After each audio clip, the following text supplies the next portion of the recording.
Bastián, le hacen una resonancia magnética. El pedido de la familia. Oremos por su cabecita, su columna y por todo su cuerpito.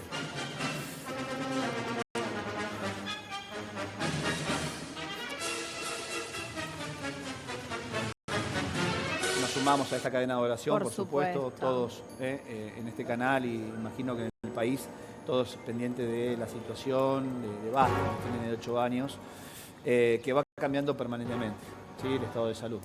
Absolutamente, recién veíamos, ¿no?, el pedido de oración de su familia por su cabecita, por su columna, por su cuerpo entero. Estamos en la puerta del hospital con nuestro compañero Cristian Fernández. Cristian, buen día. Sofía, Daniel, buen día. Exactamente, y uno supone que ese pedido que acaba de postear en redes sociales la mamá de Bastián está relacionado con la demora que tiene además la entrega del parte diario, que habitualmente se daba a las 9 o minutos después de las 9 de la mañana. Todo indica que a la espera de los resultados justamente de ese estudio y de varios otros estudios complementarios, desde el Ministerio de Salud de la provincia de Buenos Aires se dará a conocer un nuevo parte diario. Recordando además que hoy Bastián cumple una semana de estar internado, se estará cumpliendo cerca de las 6 de la tarde. Hace una semana lo trasladaban desde Pinamar a la ciudad de Mar del Plata. Ciudad esta en la que ya tuvo 4 intervenciones quirúrgicas, aquí con los profesionales de salud pública del Hospital Materno Infantil. Hay que sumar las 2 que había tenido en Pinamar, esa primera atención de urgencia por parte de los médicos que les salvaron la vida y que permitieron que llegara justamente con vida al hospital de Pinamar. Y ahora este panorama de saber qué resultados, qué objetivo busca obviamente estos estudios complementarios que se están realizando a esta hora y que por supuesto han marcado que la familia siga pidiendo para sumarse a esta cadena de oración.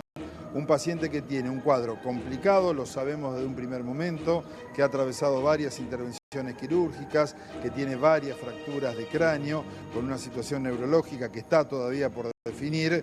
Obviamente toda esa cuestión hace que tengamos tantos altibajos, que es en parte, Sofía, lo que hemos vivido los últimos días, digo, de una buena noticia a una operación de urgencia, ahora cuando estamos esperando el parte, después de las buenas noticias del día de ayer, porque estaba febril y seguía bajando la sedación, estos estudios que esperemos arrojen buenos resultados para la evolución del chiquito. Cris, compartimos el posteo que recién mencionamos en la placa con todos, dice: seguimos orando por Basti, seguimos pidiendo por Basti. En estos momentos le están realizando una resonancia, oremos por él, por su cabecita, por su columna, por todo su cuerpito. Vamos, hijo, sos muy fuerte. Te amo. Es desgarrador el mensaje. Claro, y se entiende, por supuesto. Sabemos que siguen el papá y la mamá, ¿no?, en la puerta, en el interior, en el segundo piso del hospital. Exactamente, Sofía. En el segundo piso funciona el área de terapia intensiva, donde Bastián está internado desde hace una semana. En ese mismo piso hay también un par de quirófanos pediátricos, que son los que se han empleado para cada una de las operaciones, y hay aquí un sector especial donde pueden estar los padres y otros familiares esperando las novedades. Allí es donde trabaja el área también de salud mental en incidentes críticos de este hospital y de la zona sanitaria octava, con esta tarea de acompañar a los padres en una angustia que uno, justamente como papá, le es imposible o no quiere ni siquiera imaginar tener que atravesar esa situación. Esa tarea profesional de asistencia había comenzado ya en la ciudad de Pinamar y se mantiene, como decíamos, con esos profesionales aquí en Mar del Plata. Ahora, a la espera de las novedades de estos estudios complementarios que se están practicando aquí en Mar del Plata. Cristian, así como se lo trasladó a Bastián desde Pinamar a Mar del Plata, ¿existe la posibilidad de que en algún momento se traslade al nene a Capital Federal? Yo sé que tiene un gran cuerpo médico, excelentes profesionales en el Materno Infantil de Mar del Plata, quizás el equipamiento, pero ¿se analiza esta posibilidad o no? No en este caso puntualmente, pero es algo que sucede, Daniel. Mira, hay otro chiquito que, digo, es una historia de hace un par de semanas, un pequeño que está internado y que ahora se estaba evaluando el traslado desde Mar del Plata al Garrahan, pero digo, es con una situación clínica absolutamente diferente.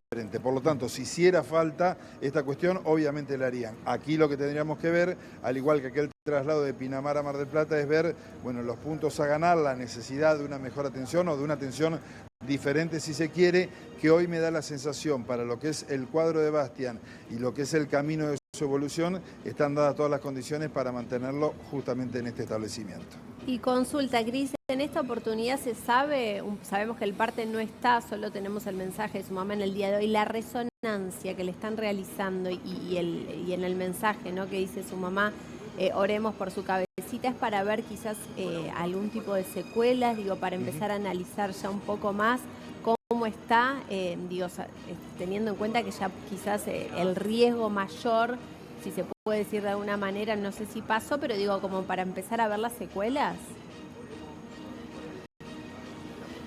Se entiende perfectamente y vos sabés que la misma duda cuando veíamos el posteo y por eso lo consultamos con fuentes aquí sanitarias. Y ellos lo que terminan marcando es, podemos confirmarte que se están haciendo estudios complementarios y que estamos esperando por lo menos la finalización de esos estudios para dar el parte y por eso explicaban la demora. Pero el motivo por el cual se estaba realizando, aunque podemos imaginar, digo, un panorama como el que dejás vos, Sofía, no fue confirmado de manera oficial. Sí, esta cuestión es correcto, se están haciendo estudios complementarios y ese es el motivo por el cual el parte del día está demorado hasta ahora. Todo esto se hubiese evitado si los controles que se debían hacer desde un primer momento en la frontera en Pinamar, si se hubiese invertido en prevención, en materias de seguridad, sabiendo, como ocurre cada año, que hay este tipo de noticias, ¿no? Gente que no piensa en su propia vida y menos en la de un tercero. Bastián hoy estaría bien si un papá no hubiese subido a su hijo a un UTV en donde era un vehículo para 4 personas, iban 5, el nene no llevaba cinturón de seguridad, subiendo un médano, casi cuando caía la noche, sin contemplar que otro vehículo, una camioneta a mucha velocidad, inconscientemente también puede generar un accidente. Termina pasando porque no se piensa en la prevención, no se trabaja en la prevención. Hoy cuando vas a la frontera, Cristian, ahí en Pinamar, no hay nadie. Hoy nadie está en 4x4, hoy nadie en cuatriciclo, hoy nadie en UTV. Tiene que pasar lo de Bastián para que alguien piense y haga los controles necesarios. Yo no. ¿Cuánto va a pasar hasta que pase lo mismo el verano que viene? El año que viene, perdón Cristian, bien hacen apuntalar esta historia luciana. Si el año que viene la misma historia de Bastián, en lugar de pasar los primeros días de enero, pasa a fines de enero, van a actuar después de fines de enero. Sí. Anda en marzo. Esperemos febrero. Claro, te iba a decir febrero, eso. ¿no? Ni siquiera marzo, esperemos febrero. Es una historia que se repite lamentablemente. Cuando baja la espuma vuelven. No, pero es la imprudencia de la gente. ¿Qué le vas a hacer? Ese es el tema, ¿no? Que también es prácticamente... A ver, los controles tienen que estar, es cierto, pero es prácticamente imposible estarle completamente todo el tiempo atrás a la gente. En un momento la gente tiene que empezar a tomar un poco de conciencia. Lo mismo pasa cuando se toma y se maneja, ¿no? Vos por más que vos hagas controles de tránsito que deben estar, es imposible controlar absolutamente cada calle de la ciudad o del país. Bueno, entonces hay algo que también tiene que ver con la responsabilidad ciudadana y con el control y con es un debate muy importante, pero es cierto, ¿no? A esta altura de la noche, vos tenés que explicarle a alguien que una UTV para ir corriendo no es para un nene. Claro. Vos tenés que explicarlo, eso no es necesario explicarlo.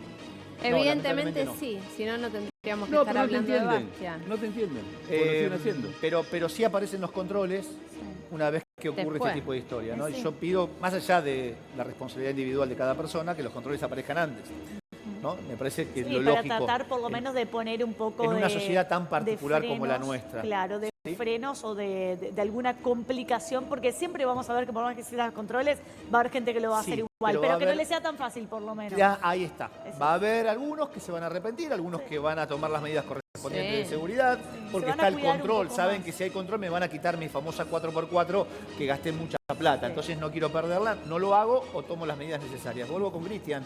¿Sabes que Sofi recién te preguntaba a Cris qué secuelas le pueden quedar al nene, ¿no? ¿Esto se analiza? ¿Te adelantaron algo o no? Obviamente se analiza, incluso lo que marcábamos cuando nos decían, bueno, hay los altibajos de los partes que podemos llegar a notar quienes no somos expertos en el tema, dice, tiene que ver fundamentalmente con el cuadro crítico inicial, además con estas fracturas de cráneos que se han visto y el hecho de ir evaluando la situación neurológica. Por eso el análisis inicial o la hipótesis que planteaba Sofía, uno supone que es la correcta, que por ahí también vienen ahora estos nuevos estudios de la mano con esa sedación que se ha ido bajando para ir viendo la respuesta. Una cuestión más que no está sucediendo aquí en Mar del Plata, pero que tiene que ver, Dani, con esto que vos marcabas, digo, los controles que terminan apareciendo más tarde, porque no se hicieron en su momento y generan esta situación sanitaria, médica tan complicada para un chiquito de 8 años, también generan actividades desde lo judicial, desde lo penal, y hoy recordamos, se están realizando las primeras pericias de las 2 previstas en el marco del expediente, son las pericias toxicológicas, el análisis de las muestras que se extrajeron a 3 personas en el siniestro, y el próximo lunes 26 serán recién las pericias accidentológicas. Eso digo pensando en cómo se mueve también el expediente desde lo judicial, mientras todo el mundo se suma a esta cadena de oración para que Bastián pueda salir adelante. Las 3 personas, te referís al papá de Bastián, a la mujer que manejaba el UTV y al conductor de la camioneta, de la Amarok. El conductor de la camioneta. Exactamente. De lo que no han salido nuevos detalles, Sofi, es de la presentación de nuevos testigos. Bien. Lo marco como un dato importante porque en su momento el abogado del papá de Bastián, el doctor Matías Morla, había dicho aquí en la puerta de este hospital, se van a presentar nuevos testigos, tenemos algunos identificados. Yo no he podido confirmar allí en el Departamento Judicial de Dolores si se han tomado algunas declaraciones a esos nuevos testigos. Sí que el avance del expediente hoy va por las pericias, sobre todo, insisto, toxicológicas hoy, accidentológicas a los vehículos secuestrados el próximo día lunes. Ayer repasábamos imágenes del expediente, ¿no? Fotografías tomadas de noche, minutos después del impacto, del choque. ¿Allí se hicieron pericias o no? ¿O no se hizo nada, Cristian? Uno supone, a ver, por lo que yo tengo entendido y como funciona habitualmente el Ministerio Público Fiscal en delitos culposos, que es como está, digo, en el ámbito donde se está trabajando esto, hubo toma de fotografías, el hecho de algunos levantamientos de rastros en el lugar. Las accidentológicas, me parece, van a apuntar sobre todo al estado de los 2 rodados, a las condiciones que tenían justamente para andar, digo, a eso apuntan. Después estarán las planimétricas y las otras cuestiones que ha realizado personal de Policía Científica. Yo ahí tengo, sí, alguna duda acerca de en qué momento se realizaron, porque sé que después del siniestro se preservó el lugar, estuvieron trabajando incluso en horas de la noche y de la madrugada. No sé, realmente no tengo acceso a esa información, pero digo, las accidentológicas nos van a servir sobre todo para conocer estado que tenían los 2 rodados intervinientes y luego compararlos obviamente con la planimetría, fotografías que fueron tomadas por Policía Científica en el lugar. Ahora, en el caso de, y la sumo a las chicas acá porque aprovechando que hay abogadas en el piso, ¿qué pasa si da positivo el test de alcoholemia por las pericias que se le van a realizar recién en el día de hoy con las muestras que se tomaron ese día al conductor de la camioneta? A ver, ahí hay que merituar el tema de la pena, ¿no? Estamos hablando de que el juez va a incrementar, porque puede tener en cuenta la conducción temeraria, esto que hablamos, ¿no? De que uno cuando sale a cometer determinadas actividades se puede presuponer cuál es el resultado final si no toma los debidos recaudos, ¿no? Y en función de eso es que afectaría si tiene algún examen toxicológico positivo. Y por un lado está la responsabilidad penal y por otro lado la responsabilidad civil. Cuando te da positivo un control o de drogas o de alcohol, los seguros no responden, no se hacen cargo por los daños que tenga que pagar la persona que generó o no el siniestro. Acá estoy preguntando a alguien que es conocedor en tema de armados de camionetas 4x4, porque la camioneta en cuestión era una Amarok, ¿no? No sé si era 0 kilómetros, pero era una Amarok blanca, me parece. Moderna, ¿no? No tan antigua. Y pregunto, pero no me responden todavía, y traslado la consulta a Cristian. Ese tipo de camioneta, Cristian, para subir los médanos en la zona de la frontera en Pinamar, más allá de que al ser 4x4 tiene la posibilidad de una fuerza superior a un vehículo normal, tracciona distinto. Sí. Igualmente, ¿tiene que estar tocada, preparada para subir los médanos a una velocidad adecuada o alcanza como salen de fábrica? Es un dato que desconozco y ahí la pericia accidentológica va a ser fundamental. Yo me olvidé de decirlo, Daniel, y lo marcás bien como hipótesis. Ese tipo de pericias te sirven sobre todo para establecer no solamente el estado del rodado, sino también si tenía algún tipo de modificación de justamente lo que se marca como salida de fábrica. Yo no es un tema que conozco mucho, la verdad. Nada, conozco en realidad de lo que tiene que ver con circular en la arena y ese tipo de cuestiones. Imagino que deben tener algún tipo de cuidado especial. El único dato que yo puedo dar es el tema de que tienen que bajar o desinflar las cubiertas, pero no tengo realmente esa información acerca de cómo estaba la camioneta.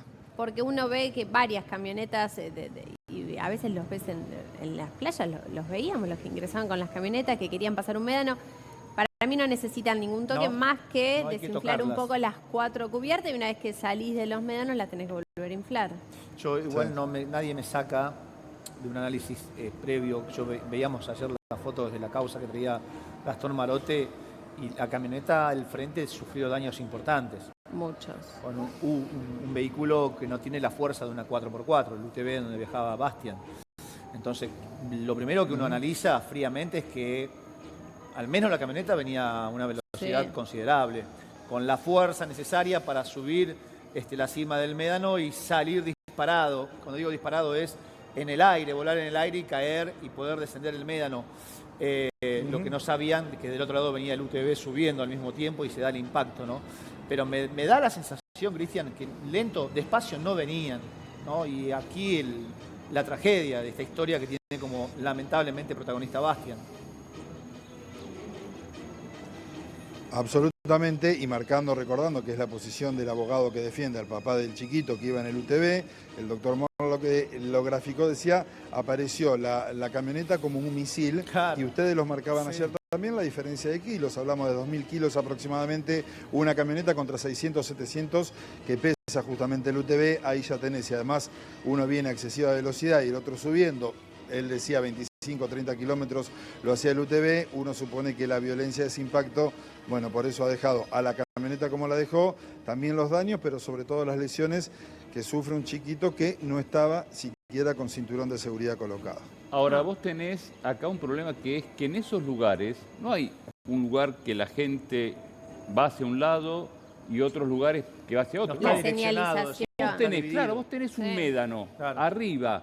Uno sube por un lado, otro sube por el otro. No te ves. O sea, es un milagro que haya sido solamente este accidente. Totalmente de acuerdo. Porque ¿cómo ves vos que viene uno del otro lado? Si es un médano alto, las luces solamente te pueden... Pero si es de día no lo ves. Claro, pero en el momento del impacto no está mal el análisis. Al contrario, es perfecto el análisis que haces, porque lógicamente no sabés quién sube del otro lado. Claro. Si hubiese dado de noche, hubiesen visto las luces, claro, del vehículo donde viajaba Bastian, porque estaba preparado en la parte superior, recuerden, Cristian, corregime, tenía un sistema de luces justamente que ayudaba a ser identificado claro, o a vos lo ves, por el eso. terreno. Esto fue cuando caía el sol claro. y entonces no ayudó. Además, otra cosa, justamente, la puesta del sol, alguno de los dos pudo haber sido encandilado por la puesta del sol. Sí. En lo que es el ascenso del médano. Y no escuchar el ruido del UTV, el motor es potente, hace un ruido específico que no escucha no te permite escuchar si del otro lado viene algún vehículo de gran porte a gran velocidad. Pero si ambos se dio vienen, todo, lamentablemente. Claro, si ambos vienen subiendo de distintos lados, es prácticamente imposible que puedan ver sus luces. No te vas a ver. Entonces, por eso te digo, a ver, por cómo se dio el accidente y lo que sabemos hasta el momento, se encontraron arriba y era imposible ver quién venía de cada lado. Sí, era por que tenga luces o no. A esto, Cristian, hoy estaba revisando recién estadísticas de los controles de alcoholemia en Pinamar. Bueno, se han profundizado, se han multiplicado los controles, bienvenido sea, a los automovilistas, ¿no? Pero porque tiene una razón de ser también el alcohol. A ver, el alcohol, y esto está probado y lo dicen los propios científicos, lo que hace es bajar de alguna manera los reflejos de una persona. Obvio. Los controles inhibitorios, lo que se conoce. Vos sabés que quizás si no tomaste, capaz que sos una persona consciente y tomás ciertas precauciones y te comportás de cierta manera. Ahora, cuando estás bajo el efecto del alcohol, te dejan de importar ciertas cosas, pero por el efecto propio que genera el alcohol en el cerebro. Pasás a ser te una apaga persona, los frenos inhibitorios. Pero pasás a ser una persona inconsciente de tus actos por el alcohol. Directamente, esa es la definición. Por ahí, lo pregunto porque son abogadas. No sé si inconsciente, no sé si es correcta la definición. No sé si inconsciente, pero de alguna manera no te representás de la misma forma que puede representarse una persona que está bajo los efectos del alcohol cuando tenés alcohol en sangre, porque te hace más impulsivo, te hace tomar decisiones sobre el momento que quizás si no hubieses tomado, lo pensarías un poco más. Por eso también el alcohol es una... Lejos no estamos hablando de criminalidad del acto, que es parte de uno de los elementos punitivos. Está, y de hecho en el ámbito penal, en otro tipo de delitos, en la delincuencia, el alcohol se ha tomado como un agravante, no como un atenuante. La persona que se alcoholiza o consume estupefacientes para cometer el ilícito. Pero ¿por qué es un agravante? Porque justamente lo que hace es que no tengas los reflejos necesarios para poder manejar en condiciones. Bueno, Morla decía en la declaración, Cristian, vos estabas, hoy las pericias son toxicológicas, vamos a saber si alguno de los que manejaba o acompañante de los adultos habían consumido alcohol. Y si fue así, qué cantidad de alcohol, si influye o no a la hora de manejar. Por supuesto que en provincia es 0, ya con 0,01 está rompiendo la ley. Pero Morla decía que tanto la mujer que manejaba como el papá de Bastián nunca hubiesen puesto en peligro, en riesgo la vida de los chicos. Ambos son padres. Yo creo que inconscientemente sí colocaron en peligro la vida de Bastián, ¿no? A llevarlo en un UTV, a la velocidad que iba. Pasó de estar jugando en la arena a que le hagan 6 A mí me hubiese gustado que el papá dé la cara. Que el papá exponga y diga públicamente me equivoqué. Porque Morla hablaba de la pena, ¿cómo es el término judicial? Como una pena natural. La pena natural, ¿no? Fue imputado. Pena natural. Bueno, está. Es demasiado que imputen al papá. Yo no sé, con Cicutini y yo estábamos de acuerdo en que tenía mucha responsabilidad el padre de Bastián. Es que de en esta hecho para la situación. justicia también tiene responsabilidad y por eso le ponen el agravante, que es agravado por el vínculo de parentesco y también por no haber cumplido con el deber de cuidado, porque el niño no tuvo la capacidad de decidir en ese momento si quería subir o no. Y ponele que el nene de 5 o 6 años diga, quiero subir, no tiene la capacidad para representarse el peligro, Luciana, y decidir conscientemente de estar o no con un cinturón de seguridad. Juguemos con las posibilidades, con las opciones. Vos sos el papá de Bastián, de tarde-noche, y le decís, hijo, vamos a subir al UTV, que vamos a subir un médano. Vamos con 2 nenas, mi amiga y yo. Somos 5. Y el nene con 8 años te va a decir, no, papá, estamos excediendo el límite. Claro que sí. Pero porque justamente el nene no tiene la capacidad, el nene no tiene, por eso el nene no tiene ningún tipo de responsabilidad en esto, sino por eso es el padre, en este caso, que viola el deber de cuidado. Exclusivamente responsable el papá. Es que sí. Igual depende cómo se analice el derecho penal y en qué vereda te pares, ¿no? Para mí el derecho penal jamás debe ser punitiva la respuesta, entonces. Todo lo que ustedes están diciendo a mí me parece una barbaridad. Yo creo que más la conciencia de las personas se trabaja con educación que con penas. Entonces yo creo, eso no es derecho penal. Déjame terminar la idea. Yo creo que justamente es justamente parte del garantismo y del abolicionismo hacia donde van determinados juristas del derecho penal, ¿no? El derecho penal lo que hace en lo que es la sociedad. Los abogados que consideramos que se debe analizar con una perspectiva diferente. ¿Cómo sería en este caso, entonces, Tami? En el caso concreto, para mí la pena natural pesa muchísimo más. Ahora, lo que te digo es, el papá de Bastián sí debería, cuando pueda, porque obviamente está pasando por un dolor enorme, cuando pueda dar una declaración pública. Yo creo que sí. Porque muchas de las personas están esperando que él tome conciencia y transmita un mensaje. Igual, obviamente, no se lo podemos pedir si no le sale. Pero ¿sabés qué va a pasar?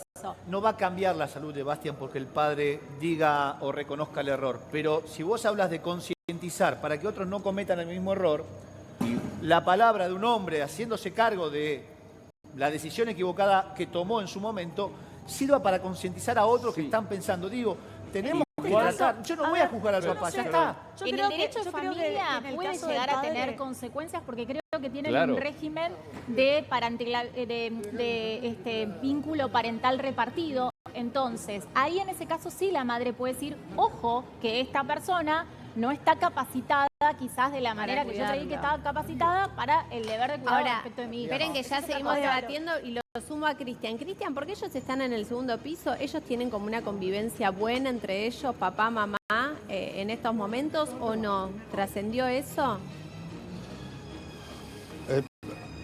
No, en realidad sí que están en el mismo sector, no necesariamente en el segundo piso, entrando por el ingreso que tiene Calle Alvarado y un lugar que prepara especialmente el hospital para lo que es que los familiares puedan llegar a guardar. Tienen acceso por momentos justamente allí al área de terapia intensiva, dentro de los horarios por supuesto que tiene ese sector tan especial y en el que hay que tener tantos cuidados. Pero por lo que ha trascendido aquí, sí, han estado siempre, ya desde el jueves pasado, digo, del jueves a las 6 de la tarde llegó Bastián aquí al Hospital Materno Infantil, luego de ese traslado por helicóptero de Pinamar a Mar del Plata hasta la base naval y luego hasta acá en ambulancia. Los padres llegaron y el resto de la familia, Sofi, 1 hora y cuarto más tarde, o sea que desde el jueves pasado a las 7:30 de la tarde están en el interior, no ha trascendido por lo menos ningún tipo de inconveniente, por lo tanto se imaginamos que están, más allá de ya no ser una pareja, están juntos en ese lugar. Ah, o sea que se están quedando, duermen ahí también. Sí, vos sabés que incluso igual hay algunos tíos y en algún momento había trascendido, y viene bien que lo menciones, Sí. porque otros familiares estaban pensando venir a Mar del Plata, y lo que habían aclarado en su momento era que no estaban haciendo ningún tipo de colecta y nada por el estilo. Mirá, esto había aparecido hace algunos días, no lo habíamos mencionado también, digo, eso es para descartar por completo. Más allá del esfuerzo y de que tengan que estar parando después también en otro lugar, lo que ha aclarado una de las tías de un primer momento es que obviamente no están haciendo mirá ningún qué tipo bueno de, eso. en este caso, actividad solidaria para aportar. Les digo, lo aclaramos porque lo habían dicho hace algunas horas, justamente esta cuestión que tiene que ver con otros familiares que llegan a acompañar, que tienen que buscar algún lugar de alojamiento y que, insisto con esto, no están haciendo colecta alguna, teniendo en cuenta, obviamente, la atención que tiene acá en este hospital público y que después ellos como familia están viendo de qué manera se van alojando y permaneciendo en la ciudad. Bueno, perdón, ante la pregunta que hicimos Sí. recién con respecto a si algunas La camionetas se pueden camioneta. tocar o no, me dice una persona que sabe, una camioneta 4x4 generalmente no es necesario por la fortaleza que tiene. Sí es correcto lo que decía tu compañera con respecto a bajar el nivel de presión de los neumáticos para que tenga mayor agarre a la arena, pero en otras camionetas que no son tan modernas sí se las prepara. Se prepara la caja, Sí. se prepara, y me da una serie de explicaciones, como para que tengan esa fuerza, esa potencia de poder subir los médanos. No sé si será el caso de esta camioneta, Eso yo no no lo va a recuerdo la hacer, patente, claro. se la veía moderna, nueva, casi 0 kilómetros, no Claro, recuerdo. igual no sabemos si la tocaron o no, la Pero pueden, bueno, calculo, pero tocar. vale la Sí, explicación, por porque uno supuesto. no es conocedor. Uno empieza a investigar este tipo de situaciones cuando se dan casos como el de Bastian, Totalmente. Cristian. Vos ves que hay un montón de camionetas, que hay un montón de cuadriciclos. Algunas sí las ves preparadas. y a distinto, simple las ves vistas, con- Sí. algunas te dan la sensación que son Sí. preparadas y otras que son normales. O cuatriciclos que decís, mirá la velocidad con la cual circula, debe ser un cuatriciclo 0 kilómetros, y por eso un cuatriciclo que está chipeado, como dicen algunos, preparado, tocado para andar en la arena y tiene varios años. No lo sabemos. Dale, Cristian, todo tuyo. No, absolutamente, digo, esa cuestión, digo, ese dato concreto acerca de algo modificado a lo que es el modelo de camioneta original, el lunes con las pericias accidentológicas va a salir, va a aparecer y ya se va a sumar al expediente. Obviamente, no solo esa cuestión, sino también el estado que tenían los dos vehículos que luego del siniestro no fueron tocados, se tomaron solamente fotografías y quedaron secuestrados a la espera de esa pericia. Un dato más que había quedado Sí. pendiente del día de hoy, ustedes decían cómo no hay una mano para ir, otra para volver. Esto lo contó en algún momento Cristian Eche, que es de Pinamar y que Es conoce verdad. obviamente mucho mejor que nosotros todo ese sector. Él hablaba de que hay una especie de corredor seguro que se había puesto con una mano para un lado, otra para el otro, y que no termina utilizando prácticamente nadie, porque la emoción, dicen los que van a hacer ese tipo de actividad, tiene que ver justamente con la subida, con la bajada de los distintos médanos. Y lo que también decía, en este caso, una persona que trabaja mucho en esa cuestión y que le gusta andar en ese tipo de vehículos, es que si bien es fanático de esa actividad, en enero habitualmente no lo hace en Pinamar porque va mucha gente que no sabe de qué manera se maneja. Y es por eso que a su entender terminan pasando este tipo de cuestiones. Dice, los que realmente hacen esta cuestión, digo, tienen el banderín colocado obviamente para marcar por dónde van, saben de qué manera subir, de qué manera bajar, en qué sector, y respetando ciertas normas que evidentemente muchos que por ahí tienen el equipo y en ese afán de gastarse el verano en unas pocas horas, no lo tienen en cuenta y lamentablemente se generan, me estoy adelantando, este tipo de siniestros. Ahora, Cris, recién mencionabas esto de que no están haciendo una colecta y está buenísimo que lo aclares porque lo aclaró una de sus tías. Con respecto al conductor de la Tías. camioneta o al abogado o algún familiar, ¿alguien se acercó hasta el hospital? ¿Alguien se interiorizó por el estado de salud? ¿Alguien, no sé, me imagino Un gesto humano. un ¿no? gesto? No Algo, sé si a pedir algo. perdón, pero a estar A por si hace preocuparse. falta algo. Por lo que pudimos averiguar, Sofi no, y lo único que apareció por parte de ese conductor, acordate, era un mensaje, un posteo también en redes sociales en los que hablaba, bueno, de que lo importante era obviamente la evolución, la recuperación de Bastian y que se iba a esperar obviamente que era lo que iba definiendo la justicia. En ese caso yo no tengo por lo menos dato alguno que alguno de los ocupantes de ese rodado, mucho menos el conductor, haya venido por lo menos aquí a la ciudad de Mar del Plata, al Hospital Materno Infantil. Después si ha habido algún tipo de comunicación es algo que desconozco, pero aquí yo te puedo asegurar que no. ¿Cambia la cómo? situación legal en este caso, chicas? Si él se acerca, si pide No. perdón, si uno ve, cierto remordimiento por lo Del que pasó. manejaba la Amarok, decís Sí. vos. No, para nada. No, no, no. Y sobre todo, a ver, estamos hablando de un menor de edad, de quien el que tiene el deber de cuidar a ese menor de edad es el padre en este caso, porque era el que estaba presente en ese lugar. Por eso el derecho penal lo que hace es juzgarlo